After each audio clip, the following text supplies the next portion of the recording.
magtatanong kayo, bakit sumasama ako dito kahit Leni Robredo ako nung nakaraang eleksyon? Ako po ang totoo, kaya ako Leni, kasi may ilang mga issues talaga na gusto kong mangyari.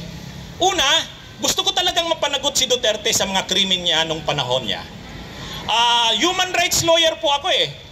Nagtuturo po ako ng human rights law, constitutional law sa Ateneo Dinaga University College of Law. Kaya ako po, si Harry Roque, human rights lawyer yan. Kaya lang nakakahiya na yan sa amin ng mga human rights lawyer. Dahil po talagang malapit sa akin ang human rights, kaya ako, sabi ko, kapag si Marcos ang nanalo, hindi yan mananagot si Duterte. Kaya si Leni lang sabi ko ang pipwede. Ang isa pang issue sa akin, West Philippine Sea. Sabi ko, si Marcos hindi yan magtitindig sa kasi si Duterte ang kakampi niya, itutuloy niya lang kung anong gagawin ni Duterte. Sabi ko si Leni lang ang pwedeng mag-stand against China. So yun yung mga dahilan bakit Leni ako at ayaw ko kay PBBM. Pero nagbago ang lahat. Nagbago ang lahat. Ang stand ni PBBM ngayon, malinaw na malinaw, pinaglalaban ng ating soberanya laban sa China. Pagdating sa pagpapanagot ng mga krimen nila Duterte, napanood naman natin ngayong linggong ito, pagbaba namin galing sa West Philippine Sea, nabasa, 2 araw akong walang balita.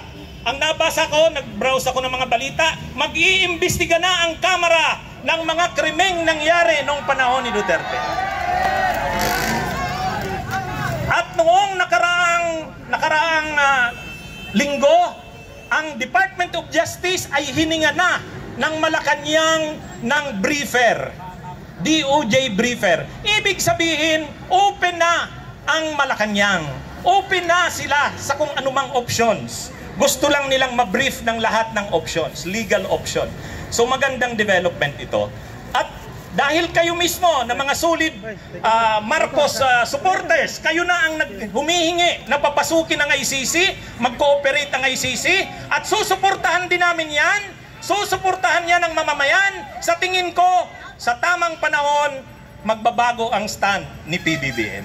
Lalo na pag lumabas ang resulta ng investigasyon ng Kamara, pag lumabas ang investigasyon ng Kamara at talagang doon makikita kung ano talaga ang karumaldumal na krimen ng nakaraang administrasyon sa extrajudicial killings, sa tingin ko si PBBM bukas yan na i-entertain ang posibilidad na mag-cooperate sa ICC. Lalo pa may binuo nung nakalaang linggo na super human rights body. Sabi ko, human rights ang isa sa mga programa ng administrasyong ito. Human rights lawyer ako. Kaya sabi ko, suportahan ko to. So, sa dalawang issues na yan, na malapit sa akin, nagbago ng direksyon si Marcos, kaya ako sinusuportahan ang gobyernong ito ngayon. At mayroon pang bonus. Mayroon pang bonus. Hindi ko inaasahan na papanagutin si Kibuloy. Hindi ko inaasahan na i-revoke ang franchise ng SMNI. Sa totoo lang, medyo mahirap gawin yan. Baka nga si Leni, medyo mahihirapan gawin yan. Kailangan ng political will yan. Pero nagawa ng administrasyong ito.